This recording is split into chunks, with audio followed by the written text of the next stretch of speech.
नमस्कार, मी प्रशांत केळकर, नाशिक जिल्हा परिषदच्या DTT प्रशिक्षण केंद्रामध्ये प्रशिक्षक म्हणून काम करतो. आशांच्यासाठी तयार केलेलं हे मात्रा ॲप आहे. हे खूप सुंदर आहे. आशांना वेगवेगळ्या पातळीवर, गाव पातळीवर काम करावं लागतं, सर्वे करावे लागतात आणि त्याचं आकडेवारी आपल्याला वरिष्ठ कार्यालयाला कळवावी लागते आणि दरवेळेला वेगवेगळ्या प्रकारचे सर्वेक्षणं करावे लागतात. अशा वेळेला ही सर्वेक्षणं सोपी जावी, त्याचप्रमाणे नियमित जे कामकाज करतोय त्याच्यासाठी आशाला एक डायरी केलेली आहे. तर त्या डायरीमध्ये सगळा सर्व्हे त्यांचा नोंद व्हावा आणि तो वेळोवेळी नियमितपणे वापरता यावा, यासाठी हे ॲप्लिकेशन खूप सुंदर रीतीने तयार केले.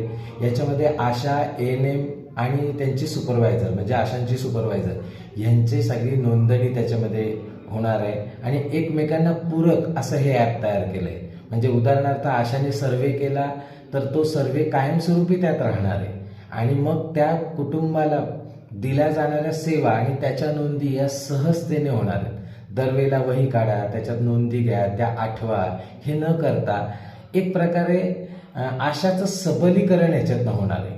II केअर नावाची संस्था, फाउंडेशन आहे आणि NHM यांच्या दोघांच्या संयुक्त विद्यमाने हे ॲप डिझाईन झालेलं आहे आणि हे एक प्रकारे आशा सबलीकरणासाठी फार महत्त्वाचं आहे. कारण दरवेळेला तिला तांत्रिकदृष्ट्या सबल केलं तर ती अधिक तीव्रतेने आणि चांगलं काम करू शकते आणि या तंत्रज्ञानाचा फायदा आपल्या समाजाला होऊ शकतो तो या पद्धतीनं. त्यामुळे गाव पातळीवर जरी ती अशिक्षित असली, तिच्याकडे मोबाईल नसला तरी हळूहळू या गोष्टी सगळ्या तिच्याजवळ येतातच आहेत आणि त्याचा फायदा हे आरोग्य सेवा चांगली देण्यासाठी, गुणवत्ता वाढवण्यासाठी याचा सगळा उपयोग होणार आहे.